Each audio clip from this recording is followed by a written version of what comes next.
I never thought I'd hold my daughter in my arms while she bled from her mouth, shaking like a leaf, telling me a full bird kernel hit her because she said no. But there I was, Victor Kane, the man who once made generals nervous, kneeling on cold concrete outside her dorm, watching her cry through a swollen eye. That colonel had no idea who he just went to war with. Hit like, subscribe for more betrayal stories, and comment your city or country. The call came at 9:47 p.m. on a Thursday. I was at home in Virginia, 2 hours from Harper's College, reading a book and enjoying the silence. Retirement had been good to me. Quiet, peaceful, everything my 30 years in special operations wasn't. Dad, her voice cracked through the phone, and every instinct I'd honed in war zones kicked in instantly. Harper, what's wrong? I need you. Please. I need you to come get me. She was crying. Not the normal college drama crying, but the kind of crying that makes a father's blood freeze. I'm on my way. Where are you? Outside my dorm. Dad? She choked on the words. Someone hurt me. I was out the door in 30 seconds, keys in hand, phone pressed to my ear. Stay on the line with me, baby. Don't move. I'll be there in 90 minutes. I made it in 73. When I pulled up, I saw her sitting on the steps under a dim light, arms wrapped around her knees. Her roommate, a girl named Ivy, was sitting beside her with an arm around her shoulders. The second Harper looked up at me, my heart shattered. Her left eye was swollen, turning purple. Her lip was split. There was dried blood on her collar. I knelt in front of her and gently touched her face. Who did this? She flinched, then leaned into my hand, tears streaming. His name is Colonel Dominic Ashford. He was at the military charity event on campus tonight. I was volunteering. He kept staring at me, Dad. Then he cornered me near the coat room and tried to kiss me. When I pushed him away, he grabbed my arm and said I was a tease. I told him to get away from me, and she broke down completely. Ivy filled in the rest. He slapped her, Mr. Kane, hard, across the face. Then he shoved her into the wall and walked away like nothing happened. I stayed calm. I had to. Harper needed me calm. But inside, I was already at war. Did anyone see this? I asked quietly. Ivy nodded. A few people. But he's a colonel, so everyone just froze. One of the event coordinators asked if Harper was okay, but when she said what happened, the coordinator said maybe it was a misunderstanding. A misunderstanding. My daughter gets assaulted by a man in uniform, and it's a misunderstanding. I helped Harper to her feet. We're going to the hospital first. Get you checked out. Then we're going to deal with this. Dad, he said no one would believe me, Harper whispered. He said I was nobody. I looked her dead in the eyes. You're not nobody. You're my daughter. And he just made the worst mistake of his life. At the hospital, they documented everything. Photos of her injuries. A statement from Harper. The doctor, an older woman named Dr. Eliza Brennan, was kind but direct. This is assault, Mr. Kane, she said when we were alone in the hallway. Your daughter needs to file a police report. And if this man is military, she needs to report it to his chain of command. I'll handle it, I said. She studied me for a moment, something flickering in her eyes. You look familiar. Have we met? I don't think so. She didn't push it, but I could tell she was putting pieces together. A lot of people in the military community knew my face, even if they didn't know my name. I'd spent decades in the shadows, but shadows have a way of leaving impressions. By the time we left the hospital, it was past midnight. Harper was exhausted, medicated for pain, and leaning against me as we walked to the car. I got her settled in the passenger seat, then stood outside for a moment, staring at the dark sky.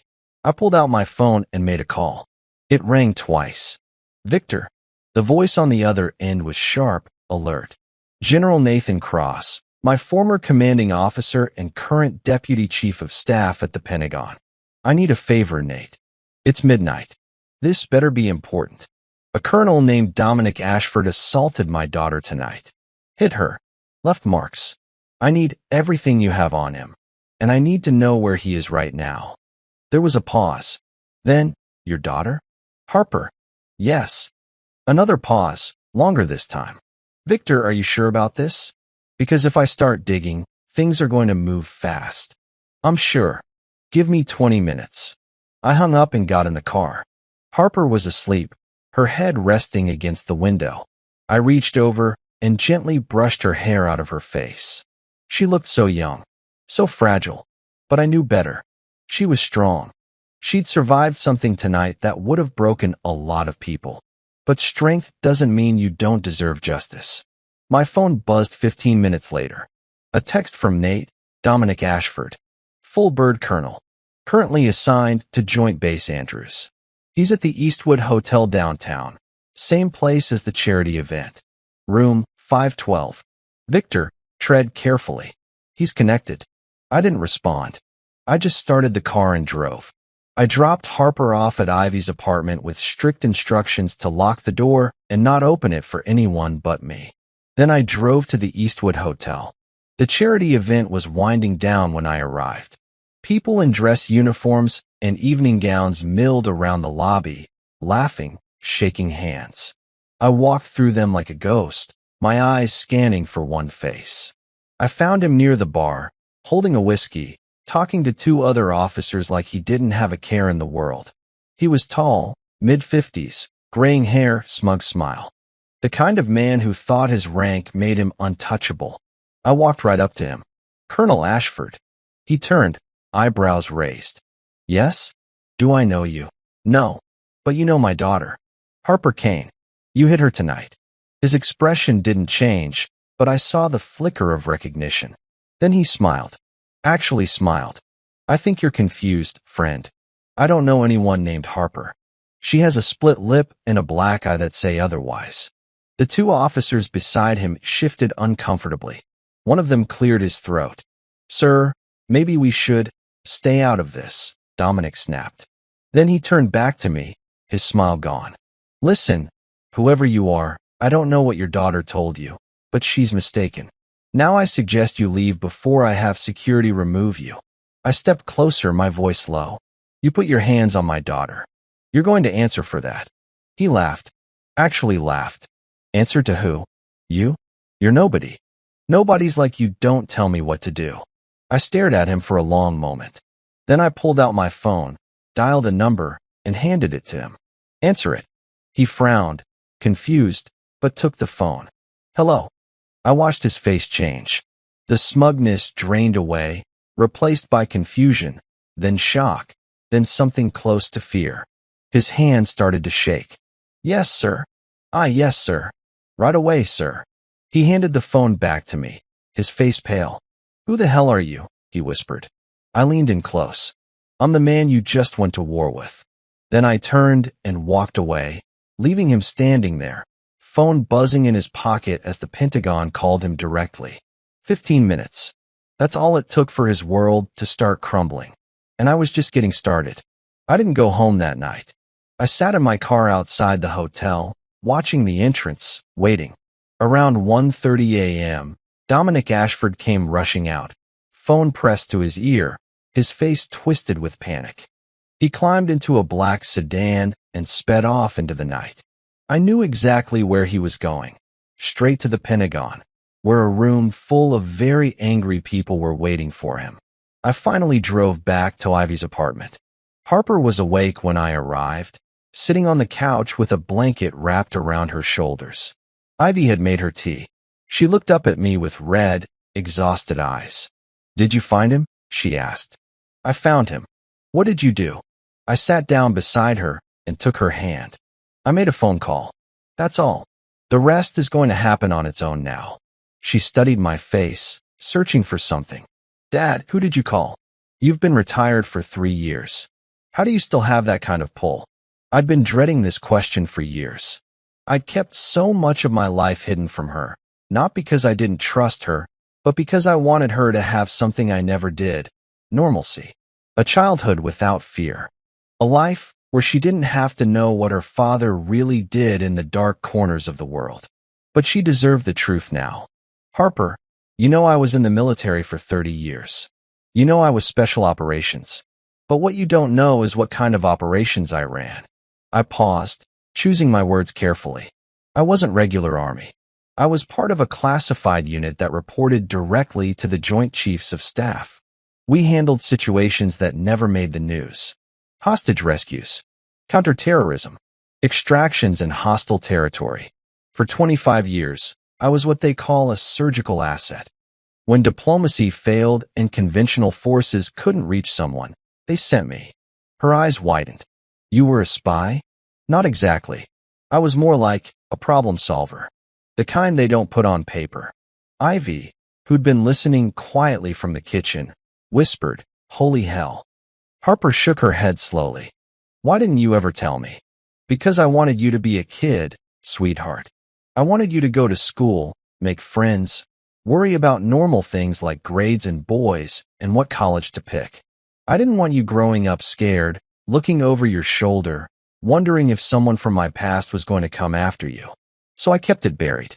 I retired, I moved to a quiet town, and I became just Dad." Tears welled up in her eyes again. "But you're not just Dad. You're a hero. I'm your father first. Everything else comes second."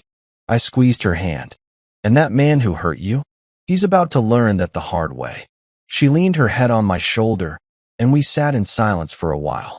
Finally, she whispered, "What happens now?" "Now? We let the system do its job. I've set things in motion, but you're going to have to be strong, Harper. There's going to be an investigation. You'll have to give statements. It's going to be hard. I can do it. I know you can. You're tougher than you think." Meanwhile, across town, Colonel Dominic Ashford was having the worst night of his life. He'd been ordered to report to a secure conference room at the Pentagon immediately. No delays, no excuses. When he arrived, 3 people were waiting for him. Lieutenant General Nathan Cross, a JAG officer named Captain Blake Morrison, and a woman from the Defense Criminal Investigative Service. Nate didn't waste time. "Sit down, Colonel." Dominic sat, his hands trembling slightly. "General, I don't understand what's happening. I was told." "You were told to shut up and listen," Nate interrupted, his voice cold as ice. "At approximately 9:15 p.m. tonight, you assaulted a young woman named Harper Kane at a military charity event. Is that correct?" Dominic's face went pale. "That's not. I mean, there was a misunderstanding. Is that correct?" Nate repeated, louder this time. Dominic swallowed hard. "There was an incident, yes, but an incident."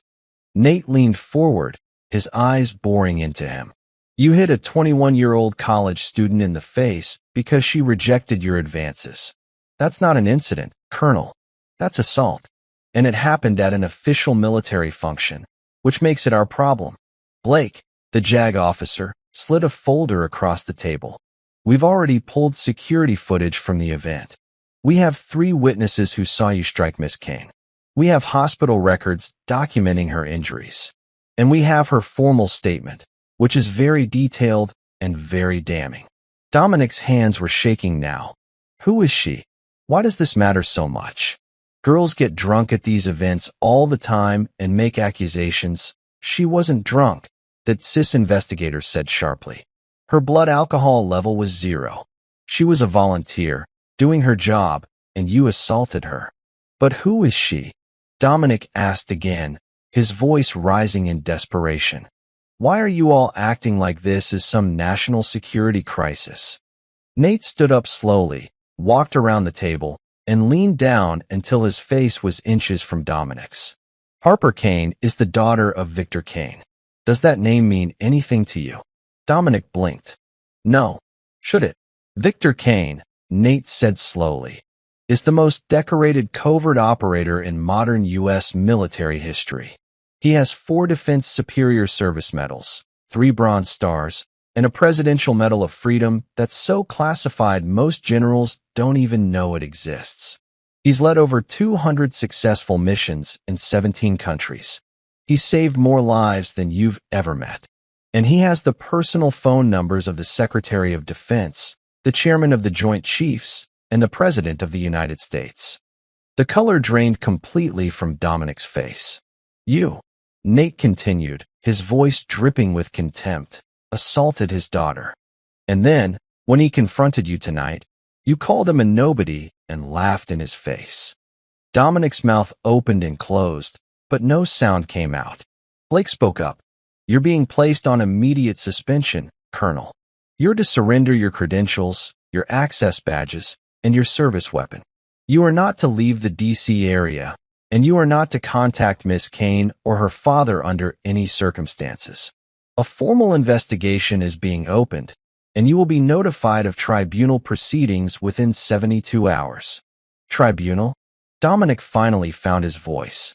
You can't be serious.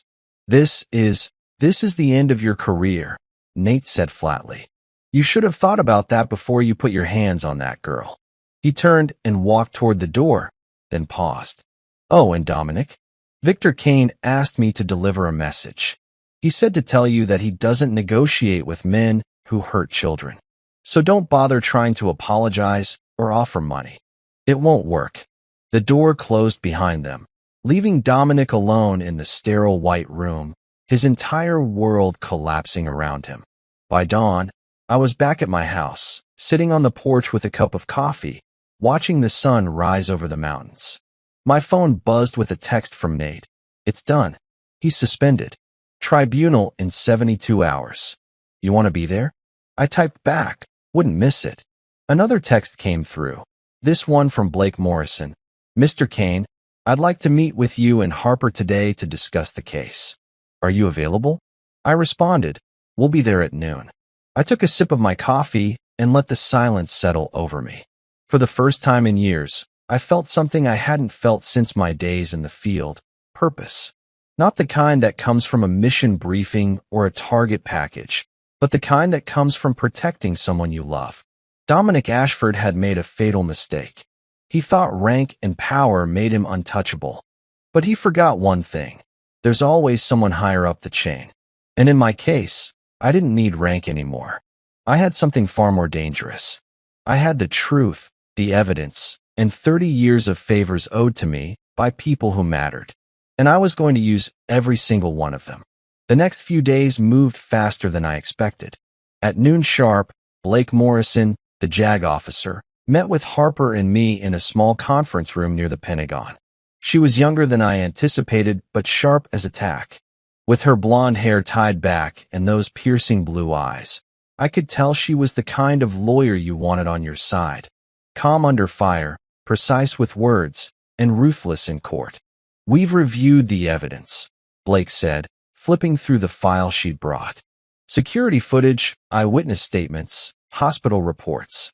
It's all solid. The problem isn't evidence, it's politics. Harper leaned forward, her eyes fierce despite exhaustion. What kind of politics? Blake sighed. Dominic Ashford has a long history in the military. He's well connected.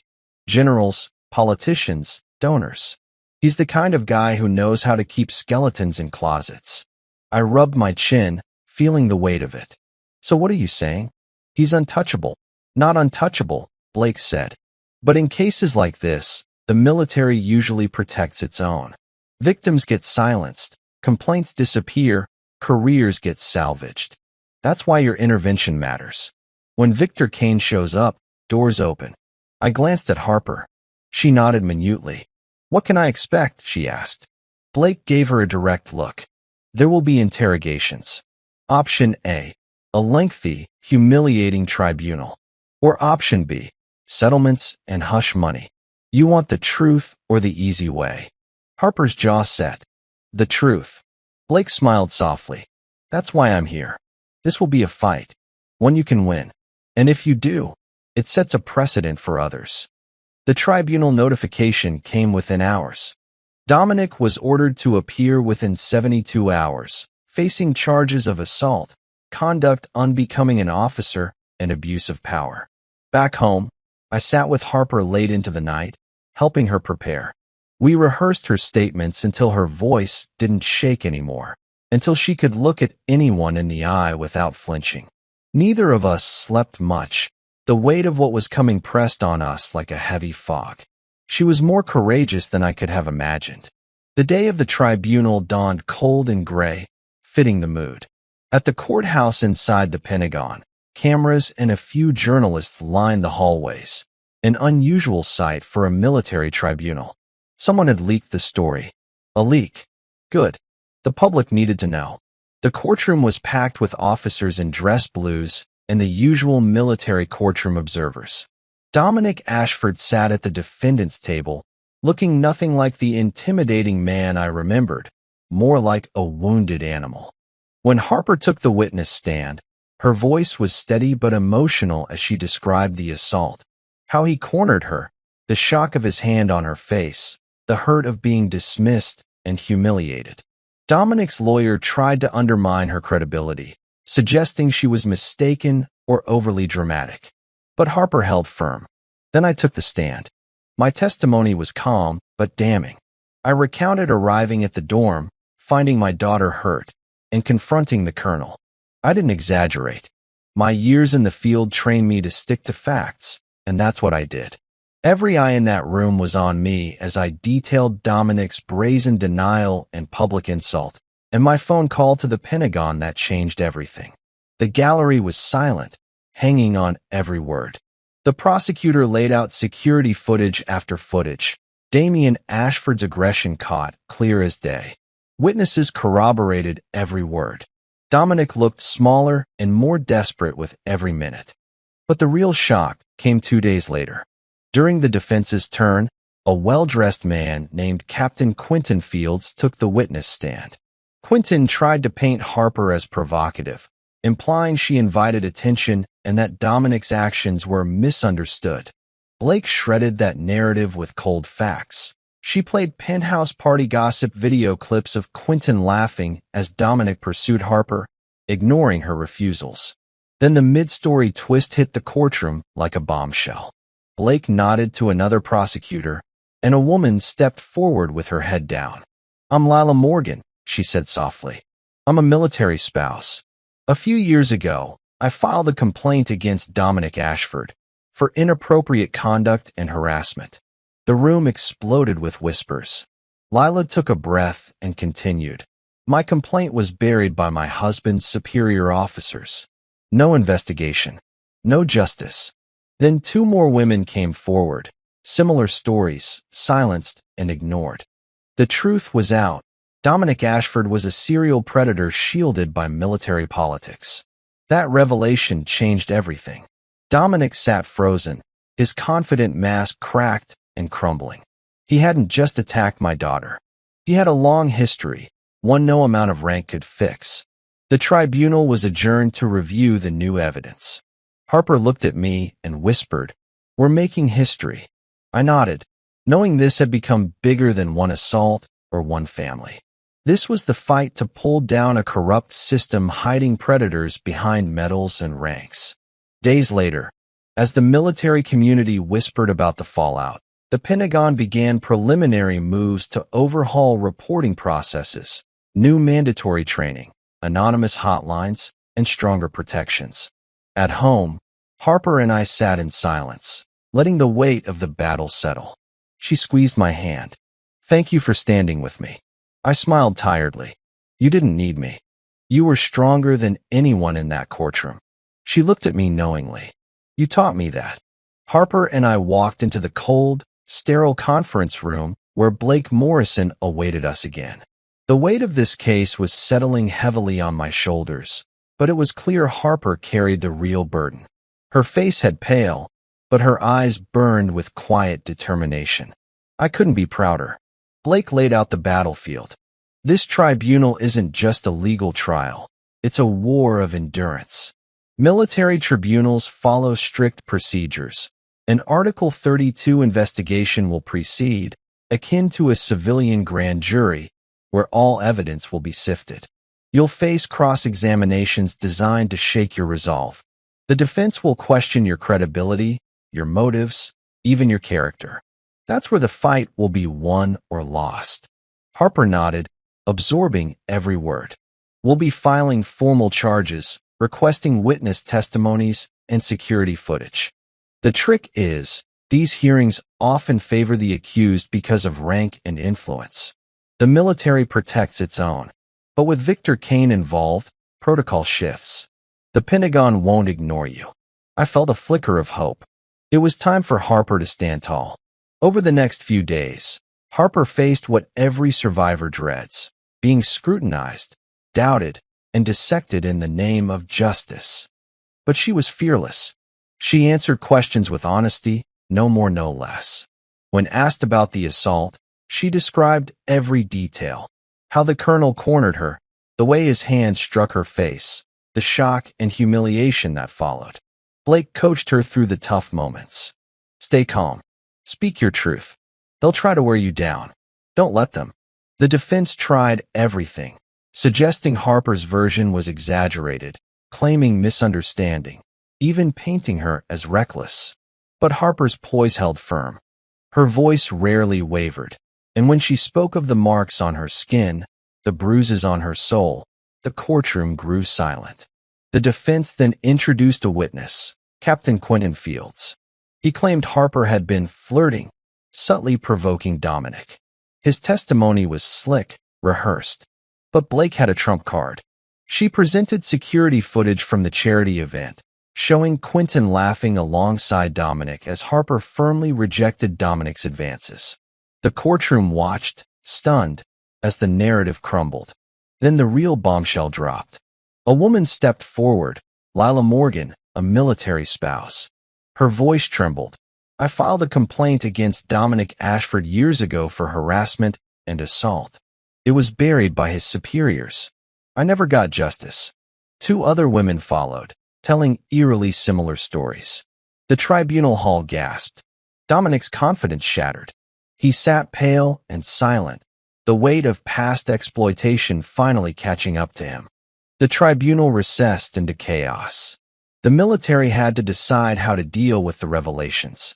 This was no longer just about one assault. It was about a network of silence enabling predators. Back home, Harper and I sat quietly together. She looked at me and whispered, "Dad, thank you for believing me, for fighting for me." I held her hand tightly. "You fought for yourself, Harper. I just helped carry the weight." We both knew this was bigger than us now, a moment to change the system. The Pentagon moved fast. New protocols were introduced: mandatory training, anonymous reporting hotlines, strict investigation mandates. Harper embraced her new role as advocate, speaking out to survivors and pushing for change. For me, there was peace in knowing that her strength was a legacy, not just for her, but for every victim finally given a voice. The news spread like wildfire through military ranks. Colonel Dominic Ashford was suspended, his reputation shattered, his career hanging by a thread. But Dominic refused to accept defeat quietly. His wife, Paige, confronted him at their Washington, D.C. home, a mixture of anger and disbelief in her eyes. "This can't be happening," he muttered, pacing nervously. "I have connections, friends in high places. They'll fix this." Paige shook her head. "Dominic, you crossed a line you can't uncross. You hurt someone's daughter, the daughter of Victor Kane. That changes everything." But Dominic's hubris blinded him. He hired a high-priced private lawyer, someone known for taking impossible cases. Their plan was clear: intimidate witnesses, negotiate behind closed doors, discredit Harper and Victor, and buy their way out. Dominic started making desperate calls, even trying to reach Victor through middlemen. But Victor's response was unshakably cold. "Tell him, I don't negotiate with men who hurt children." Meanwhile, Harper's strength grew daily. She received counseling but refused to be broken. Her friends, military families, and veterans reached out, offering solidarity. At university, Harper became an unspoken symbol of courage, the girl who stood up to a powerful man and refused to be silenced. The tribunal loomed nearer. Military lawyers gathered evidence, preparing for the official hearings. The Army's internal investigation revealed chilling details. Dominic Ashford's previous accusations had been quietly buried by commanding officers years ago. Harper's case was the final spark igniting long-suppressed truths. At home, the tension was unbearable. I reviewed files late into the night, mapping every detail. I double-checked witness statements, cross-referencing with security footage. Every time I looked at Harper's bruised face, the resolve hardened inside me. This wasn't just about personal justice anymore. It was about ending a cycle of abuse hidden behind medals and uniforms. In the courtroom, the atmosphere was electric. The military tribunal was unlike civilian trials, more formal, but still political. Two of the judges were generals. Others were veteran officers familiar with Dominic. The defense opened heavy with a familiar tactic, attempt to undermine Harper's credibility. They insinuated she provoked Dominic, questioning her character, her conduct at the charity event. But Harper remained unshaken. Her voice, steady yet raw, painted the truth. She described the fear that gripped her when Dominic's hand struck her. The humiliation of his smirks, the solitude of knowing so many just looked away. Her words touched the heart of everyone in the room. When I took the stand, the courtroom fell silent. I was calm and measured, recounting everything. The phone call to Nate, confronting Dominic, watching the colonel's face drain of color as the Pentagon called him. I didn't exaggerate. Every word mattered. This was not a vendetta. It was justice. The defense tried every trick. They brought Captain Quentin Fields, who claimed Harper's behavior invited Dominic's attention. But Blake's evidence was compelling. The video clip showing Quentin laughing as Dominic approached Harper firmly rejecting him. The tribunal erupted with disbelief. Then the mid-story shock came. 3 women stepped forward, their voices quivering but resolute. They told stories of harassment and assault, each complaint buried beneath military politics. Dominic's history unraveled. This wasn't an isolated incident. He was a serial predator protected by silence and power. Dominic sat as his world crumbled. His mask of arrogances faded, replaced by fear. Outside the tribunal, media caught wind of the story. The leak brought a flood of public outrage. Veterans and military families rallied for Harper and Victor. The pressure mounted for true accountability. Late at night, Harper and I spoke quietly. "You don't have to carry this alone," I said. She smiled weakly. "I'm not carrying it alone. You're with me." I realized then this battle was bigger than any single person. It was about changing a system. Pentagon officials announced reforms, new reporting procedures, mandatory anti-harassment training, confidential hotlines. Harper emerged as an advocate, speaking at events, inspiring survivors. For me, watching Harper rise was the most vindicating victory of all. She was no longer just my daughter. She was a force. And her fight marked a turning point for every silent victim. The morning of the tribunal felt heavier than any mission briefing I'd ever attended. Harper and I arrived at the military courthouse at 0800 hours sharp. The building was imposing, gray stone, American flags flanking the entrance, armed guards checking credentials at every door. This wasn't a civilian court where cameras and reporters crowded the steps. This was military justice, conducted behind closed doors with military precision. Harper wore a simple navy dress, her hair pulled back. She looked older than her 21 years, carrying herself with a dignity that made my chest tighten with pride. We'd rehearsed this moment dozens of times with Blake, but no amount of preparation could erase the fear I saw flickering in her eyes. Blake met us in the hallway outside the courtroom, her briefcase in hand and her expression all business. "Remember everything we talked about. Stay calm, speak clearly, and tell the truth." The panel will be made up of 5 officers, 3 colonels, 1 brigadier general, and 1 major general. They're all career military, which means they understand chain of command and accountability. "What about Dominic's lawyer?" Harper asked quietly. "Richard Tristan, civilian defense attorney, expensive, and known for playing dirty. He'll try to rattle you, make you second-guess yourself. Don't let him. Just answer the questions honestly." Blake placed a reassuring hand on Harper's shoulder. "You're stronger than you know." The courtroom doors opened, and we filed inside. The room was stark and formal, wooden benches, an elevated panel where the judges would sit, the defense table on one side and prosecution on the other. Dominic Ashford sat at the defense table, flanked by his lawyer. He looked smaller than I remembered, his uniform crisp but his face haggard. When his eyes met mine, he looked away quickly. Good. He should be afraid. The panel of judges entered, and we all stood. 5 officers, decorated and stern-faced, took their seats. The brigadier general, a woman named Julia Brennan, was the presiding officer. I recognized her name. She'd served in Afghanistan during the same years I was running operations there.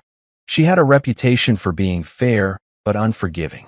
"This tribunal is now in session," General Brennan announced. "We are here to determine the facts surrounding charges brought against Colonel Dominic Ashford: assault, conduct unbecoming an officer, and abuse of power. Let's proceed." Blake stood.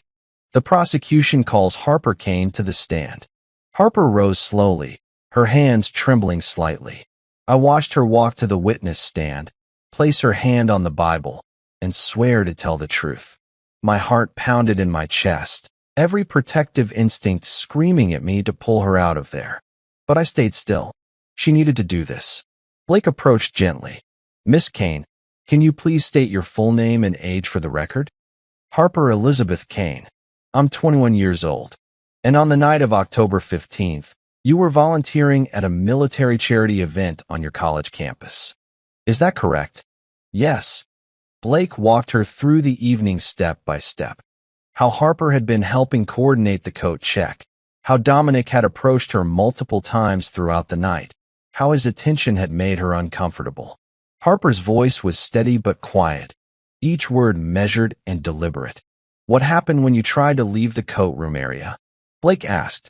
Harper took a breath. "He followed me. He cornered me near the back hallway where no one else was around. He told me I was beautiful and that he wanted to take me to dinner. I told him I wasn't interested and tried to walk past him, but he grabbed my arm." "What did he do when you resisted?" Harper's voice cracked slightly. "He said I was being a tease, that I'd been flirting with him all night. I told him he was wrong and tried to pull away, and that's when he hit me." The courtroom was silent. "Can you describe what happened when he struck you?" "He slapped me across the face. Hard." My head snapped to the side, and I felt my lips split open. I was so shocked I couldn't move. "He shoved me against the wall and told me no one would believe me if I told anyone. Then he just walked away like nothing happened." Blake nodded. "What did you do after that?" "I called my father." Blake turned toward the judges. "No further questions." Richard Tristan, Dominic's lawyer, stood slowly. He was tall, silver-haired, and carried himself with practiced arrogance. "Miss Kane, you say you weren't drinking that night. Is that correct?" "Yes, that's correct. Not a single glass of wine. Not even champagne." "No." "Interesting. Because several witnesses at the event said they saw you holding a glass." Harper didn't flinch. "I was carrying drinks to guests. I was working." Tristan smiled thinly. "Of course. Now, you claim my client hit you without provocation. But isn't it true that you were flirting with him earlier in the evening?" "No, that's not true." "You never smiled at him? Never made eye contact?" "I smiled because I was being polite. I was volunteering at a charity event. That doesn't mean I was flirting." Tristan leaned in slightly. "Miss Kane, my client is a decorated officer with 30 years of service. Are you really asking this panel to believe that he would throw away his entire career to assault a college student for no reason?" Blake shot to her feet. "Objection. Counsel is badgering the witness." General Brennan nodded. "Sustained. Move on, Mr. Tristan." Tristan's expression didn't change. "Miss Kane, is it possible you misunderstood my client's intentions? That perhaps you overreacted to what was simply a misunderstanding between two adults?" Harper's jaw tightened. "There was no misunderstanding. He hit me. I have the bruises to prove it." Tristan stared at her for a long moment, then turned away. "No further questions." Harper stepped down, her legs visibly shaking. I met her at the edge of the courtroom, pulling her into a brief embrace. She'd done it. She'd faced him and told the truth. Blake called me to the stand next. I walked up, took the oath, and sat down, keeping my expression neutral. Years of briefings and debriefings had trained me to stay calm under pressure. This was no different. Blake began. Mr. Kane, can you describe what you found when you arrived at your daughter's college on the night of October 15th? I found my daughter sitting outside her dormitory with a split lip, a black eye, and bruises on her arm. She was crying and shaking. When I asked her what happened, she told me that Colonel Ashford had assaulted her. What did you do next? I took her to the hospital to document her injuries. Then I made a phone call to a former colleague at the Pentagon. Why did you call the Pentagon instead of local police? Because the assault occurred at a military event by a military officer. I knew it needed to be handled through the proper military channels. Blake nodded. And after making that call, what did you do? I went to confront Colonel Ashford. Can you describe that confrontation? I looked directly at Dominic as I spoke. I found him at the hotel bar where the charity event was held. I told him that he'd assaulted my daughter. He denied it. Then he laughed and called me a nobody. He said nobodies like me don't tell him what to do. The judges exchanged glances. What happened after that? Blake asked. I handed him my phone. It was General Nathan Cross calling from the Pentagon, ordering him to report immediately for questioning. That's when Colonel Ashford realized he'd made a mistake. Richard Tristan stood. Mr. Kane, isn't it true that you used your military connections to intimidate my client and bypass due process? No. I used my military connections to ensure that my daughter's assault was properly investigated instead of being swept under the rug. You have quite a reputation, don't you? The ghost of Kandahar, they called you. A man who operated outside the rules. I operated within the rules of engagement for classified operations. Everything I did was authorized and legal. But you're not above using fear and intimidation to get what you want. I leaned forward slightly. Mr. Tristan, your client assaulted my daughter and thought he could get away with it because of his rank. I simply made sure the right people knew what happened. That's not intimidation. That's accountability. Tristan had no response. He sat down. General Brennan looked at me for a long moment. Mr. Kane, this panel thanks you for your service and your testimony. You're dismissed. As I walked back to my seat, I caught Dominic's eye again. This time, he didn't look away. But the arrogance was gone, replaced by something closer to resignation. The tribunal recessed for the day, but I knew this was far from over. The real bombshell was still coming. Day 2 of the tribunal began with a tension so thick you could cut it with a knife. The prosecution had presented a solid case. Harper's testimony, my testimony, medical records, security footage showing the assault. But Richard Tristan wasn't the kind of lawyer who went down without a fight. He'd built a career on creating reasonable doubt where none existed, and I knew he was about to deploy every trick in his arsenal. The defense table was prepared with stacks of folders, tablets displaying evidence, and a confident smirk on Tristan's face that made my blood boil. Dominic sat beside him, his uniform still crisp, but his face drawn and pale. He'd aged a decade in the span of a week. General Brennan called the courtroom to order. Mr. Tristan, you may present your defense. Tristan stood slowly, buttoning his suit jacket with theatrical precision. Thank you, General. The defense calls Captain Quentin Fields to the stand. A man in his mid-30s walked to the witness stand, his army uniform immaculate, medals gleaming under the fluorescent lights. I recognized him from the charity event. He'd been one of the officers standing near Dominic at the bar when I confronted him.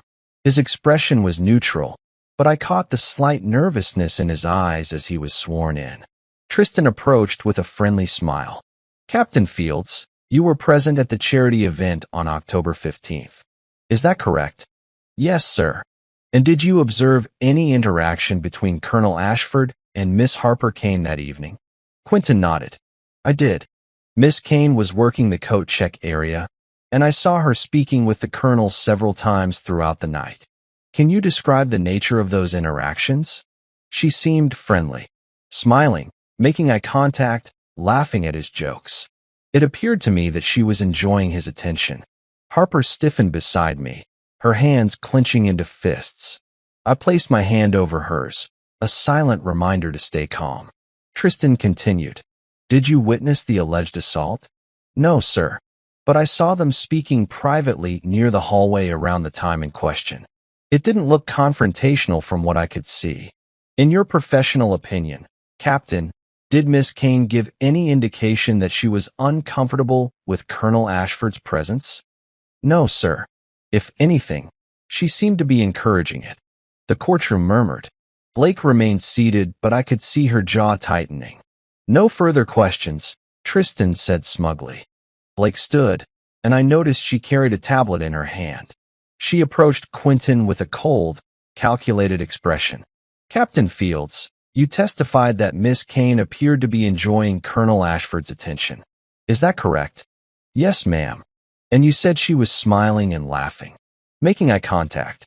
That's what I observed. Blake tapped her tablet. General Brennan, I'd like to submit Defense Exhibit A into evidence. Security footage from the charity event, time-stamped and unedited. A large screen descended from the ceiling, and the lights dimmed slightly. The footage began to play. The first clip showed Harper at the coat check, handing a jacket to an elderly couple. She smiled politely, her body language professional and distant. Dominic appeared in the frame, approaching her. Harper's smile faded immediately. She took a small step back. The second clip showed Dominic speaking to her near the refreshment table. Harper's arms were crossed, her posture defensive. She shook her head and turned away. Dominic followed. The third clip was damning. It showed the hallway where the assault occurred.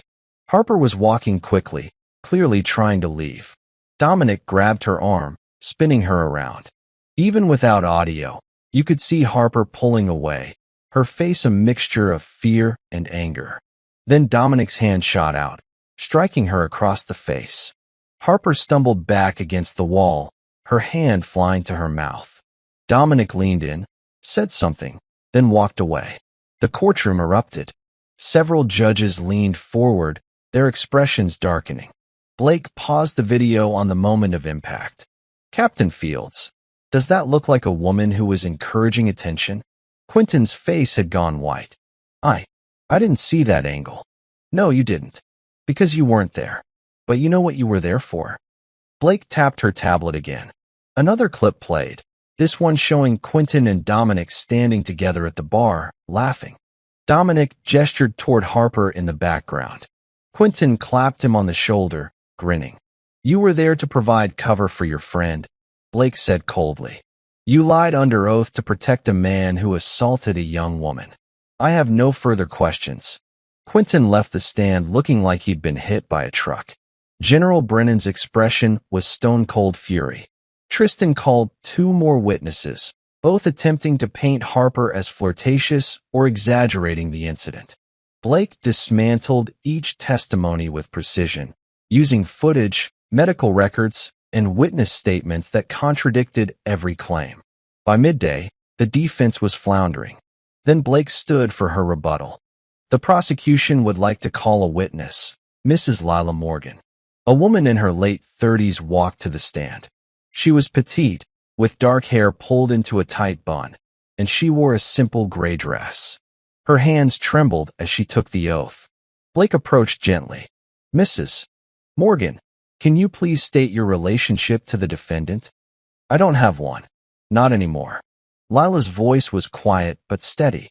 But 3 years ago, I filed a formal complaint against Colonel Dominic Ashford. The courtroom went silent. Can you tell the court what happened? Lila took a deep breath. My husband was stationed at Joint Base Andrews. I attended a military spouses event where Colonel Ashford was the guest speaker. After his speech, he approached me, complimented me, and asked if I wanted to have dinner with him. I told him I was married. He laughed and said that didn't matter. When I tried to leave, he cornered me in a hallway, just like he did to Harper Kane. He grabbed me, kissed me without my consent, and told me that if I said anything, he'd make sure my husband's career was destroyed. Tears streamed down her face. I reported it the next day. I filed an official complaint with his commanding officer. I was told it would be investigated. But nothing happened. 2 weeks later, My husband was transferred overseas without explanation. The complaint disappeared. I was told to let it go. Blake nodded. Why are you coming forward now?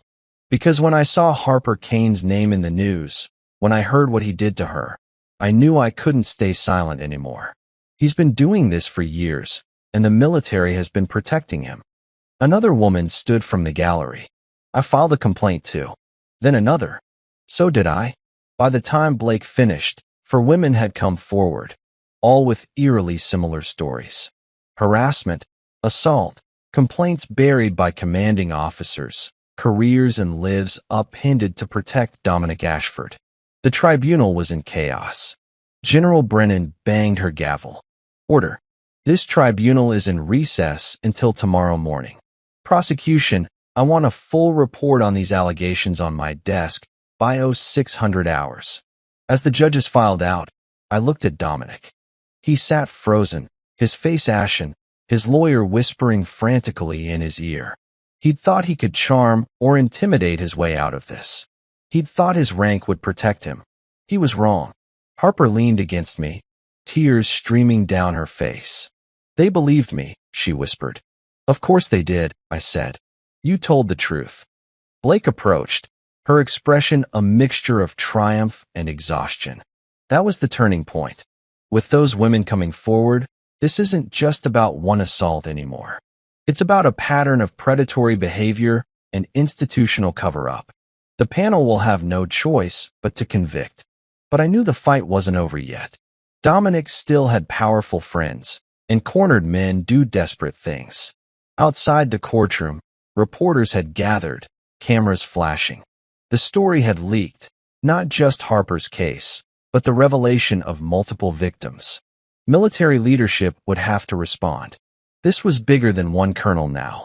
It was about justice for every woman who'd been silenced. And I wasn't going to stop until every single one of them got it. The morning after the tribunal's explosive revelations, the air around the Pentagon was thick with tension. The walls that typically echoed with authority and routine now resonated with whispers and hurried conversations. Word of the women who had come forward, their voices intertwining in a chorus of courage and pain, rippled through the military community like a storm just on the horizon. I sat in my office, papers sprawled across the desk, trying to process the magnitude of what had happened inside that courtroom. Harper was home resting, yet the weight of what was to come pressed heavily on both of us. The phrase, "the military protects its own," had haunted so many survivors before, but now the fortress was breaking under the pressure of truth. The leak of the tribunal's proceedings to the media sent shockwaves far beyond the confines of the Pentagon. Headlines screamed about the fall of Colonel Dominic Ashford, decorated officer turned predator exposed. Veterans groups and survivors flooded social media with messages of support for Harper and the other women. For the first time, victims were speaking and being heard, their silence shattered. Dominic's world was unraveling day by day. His once unassailable reputation lay in ruins. His phone calls went unanswered. Former colleagues avoided him in the hallways. Paige, his wife, once fiercely loyal, now confronted him with a mixture of heartbreak and disgust. "How did it go this far, Dominic?" she demanded during one tense evening. "You destroyed your family, your career, and for what? Your egotistical pride." He had no answers, only excuses and bitter resentment. "They're all against me. It's a witch hunt," he muttered. "I'm innocent." But the evidence was mounting like a wall he couldn't scale. Internal investigations unearthed further complaints buried deep in the shadows of his past. Military police reopened cold cases. Commanding officers who had once protected him found themselves under scrutiny.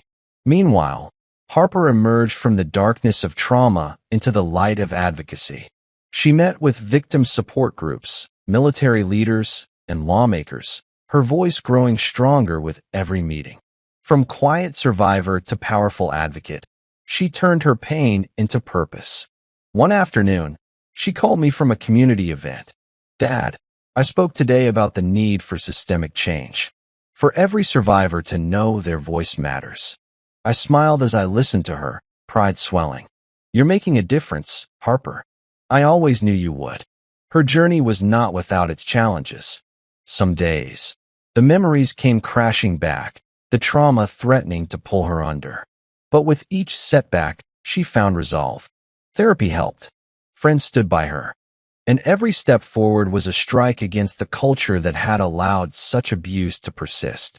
The Pentagon announced sweeping reforms: mandatory sexual assault prevention training, anonymous hotline implementation, and enhanced protections for whistleblowers.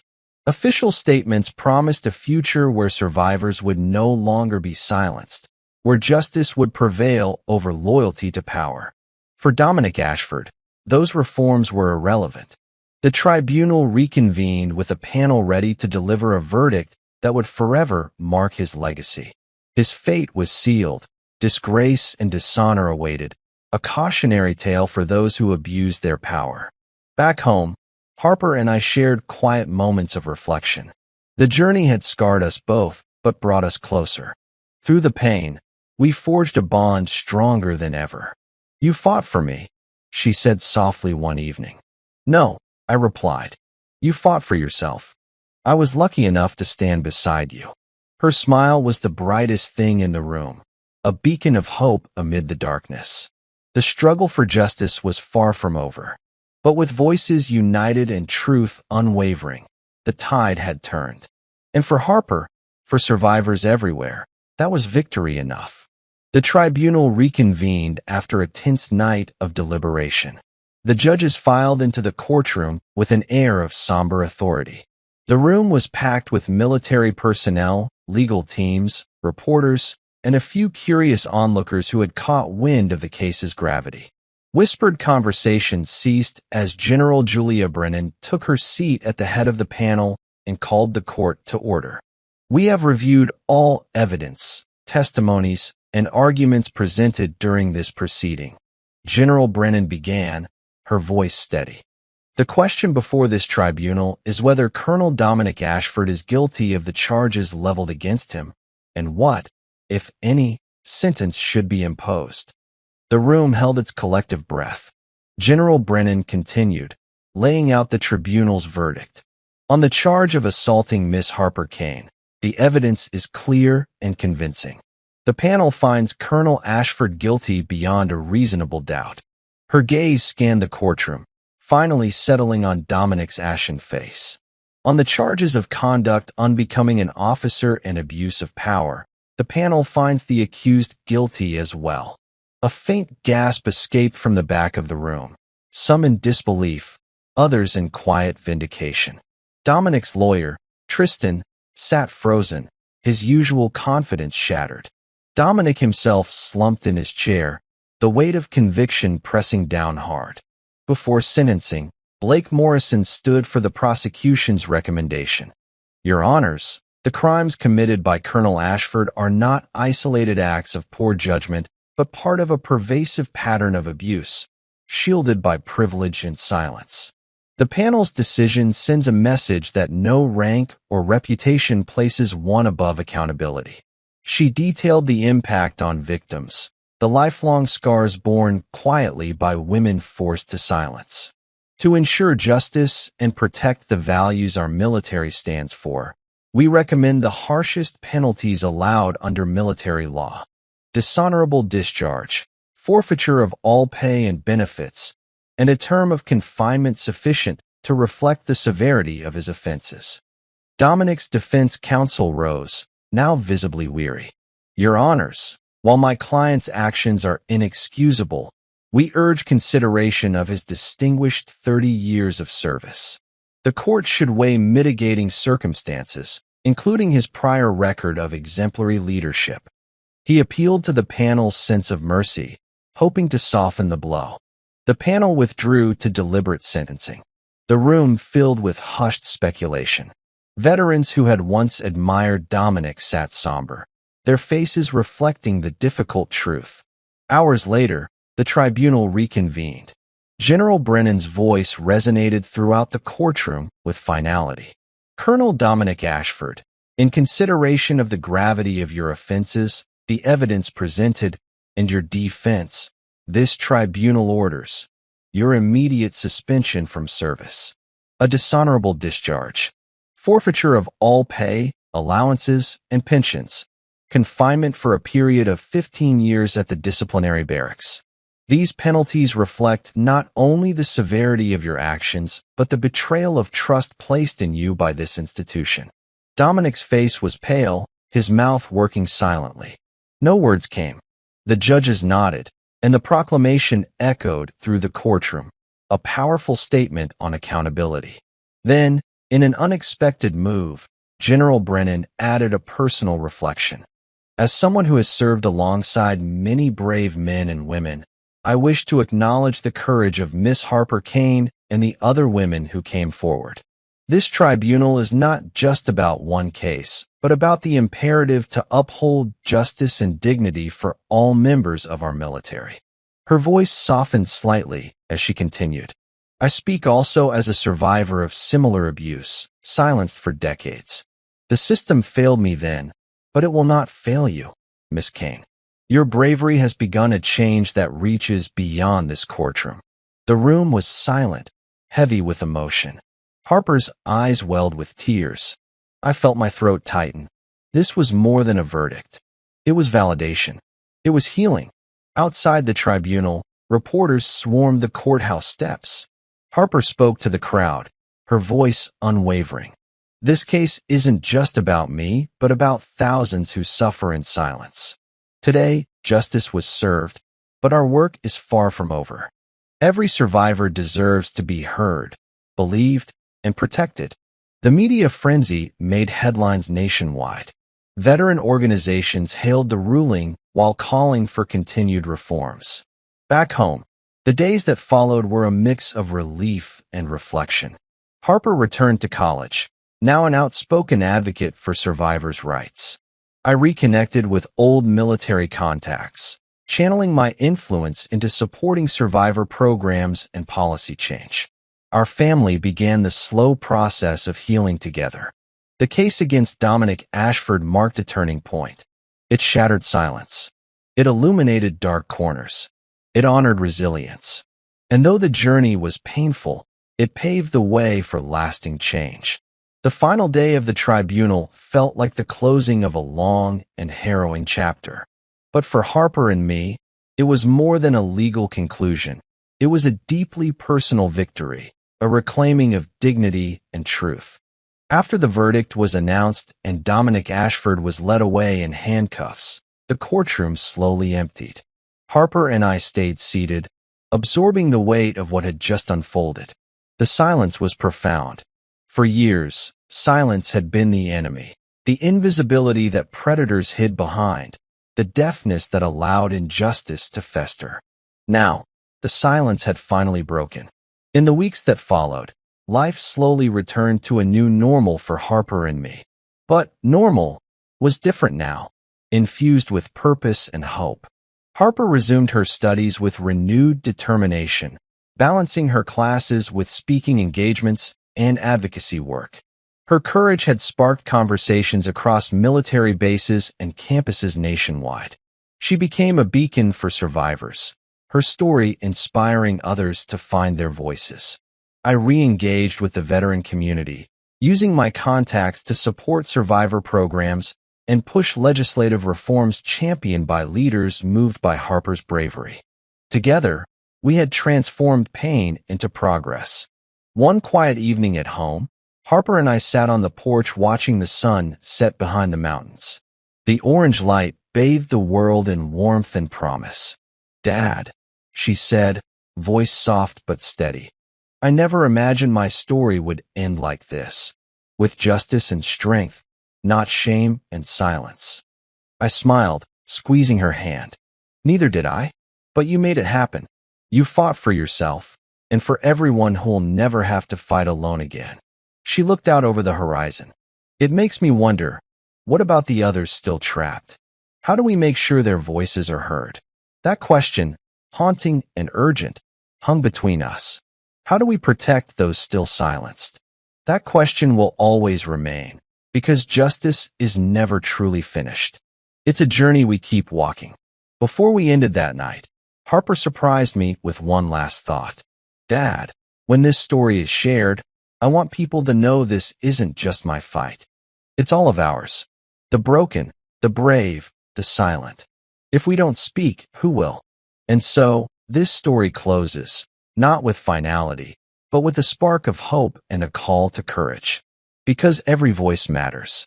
Every truth shapes the future. Before wrapping up, here's a question for you, the viewer. Where are you watching from? What kind of stories grab your heart and never let go? Write your city or country in the comments below. I love hearing about where we connect, the diverse hearts this channel touches. If you've stayed till the end, thank you.